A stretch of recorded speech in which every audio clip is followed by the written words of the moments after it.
1월 3일이요? 예, 집행될 때 당시 처장님께서 영장집행 수사기관과 직접 부딪히면 공무집행 방해되니 일절 부딪히지 마라라는 지시를 내린 적이 있습니까?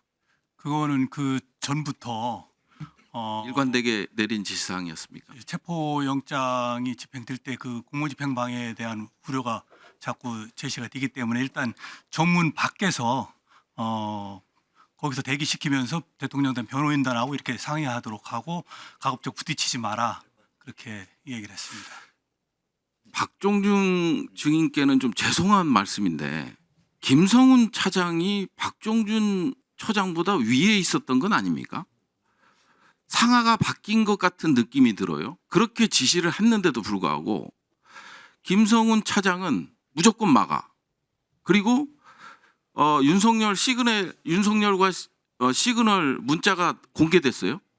공개돼 갖고 국군 통수권자 안전만 생각된다. 일관된 임무 하나만 생각한다라고 대통령은 이렇게 얘기를 하고 그다음에 저희 경호처가 철동같이 막아내겠습니다. 이런 것들이 몸받쳐 막아내겠다라는 거예요. 근데 처장하고 완전히 생각이 달라요.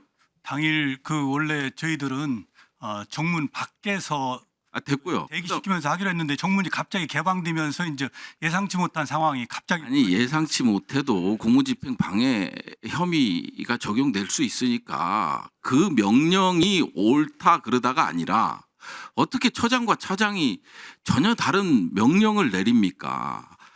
그게 맞냐 하는 거고요. 또 하나 그 경호처 직원들이 보안법 보안성 강화 방안 검토 결과를 처장님께 보고했죠? 저는 그 보질 못했습니다. 못했습니까? 예. 이 사실은 알고 계시죠? 그 내용에 대해서 그 어간에 대해서 그 어간 그때 그 주변에서는 그 내용을 제가 파악을 못했습니다. 형법 제155조 증거인멸 소지가 있어서 명령을 불이행한다는 내용입니다. 그 문제는 이미 그 비상계엄 후에 국수본에서 저희 경호처에 증거 보존을 철저히 해달라는 그런 공문이 왔고 거기에 따라서 제가 그 공문에 충실하게 증거 보존을 잘 하라고 제가 이미 지시를 한 바가 있습니다. 그러니까요. 그러니까 처장님 같은 경우는 어찌 됐든 그때 당시만 하더라도 경호처장이었잖아요. 네, 그렇습니다. 처장의 신분으로서 차장에게 휘둘려요. 이런 것들이 처장의 입장에서 봤을 때는 경호처 직원들의 안위부터 시작을 해서 공정한 법 집행 이런 것들이 있잖아요. 그런데 이제 증거 인멸을 시도해요. 시도하다 보니까 경호처 직원들이 이런 항의 문건을 만들어서 보고를 해요. 거기서 과연 처장님의 역할이 뭔지 제가 충분히 평상시에도 직원들에게 모든 업무 처리를 법과 원칙에 의해서 진행하도록 했고 이런 큰 비상경과 같은 큰 일이 있을 때에는 그 사후에 여러 가지 문제가 생길 수 있는 부분들을 좀 세세하게 잘 챙기라고 이야기를 했습니다. 아니 뭐 세세하게 챙기라고 말씀하시. 제가 처장님을 보고 있거나 이제 말투를 보면 정말 인자하시고 단호함이 안 보이세요.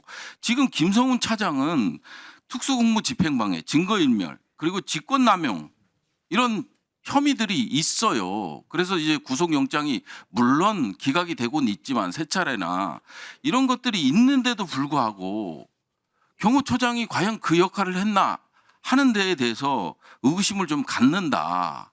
뭐 이제 다 지나간 얘기긴 하지만 어떻게 경호처가 이게 완전히 당나라 경호처가 돼버리는 이런 상황이 발생하고 어떻게 위헌적 행위를 한 대통령을 수사하겠다고 경호차장이라는 사람이 목숨 걸고 서버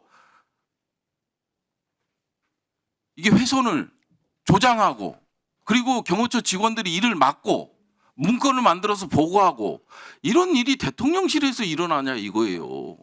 죄송하지만 저도 나름대로 어쨌든 경호처장으로서의 역할을 했고 또 그에 따라서 지금 수사를 받고 있습니다. 알겠습니다. 감사합니다. 들어가 주시고요.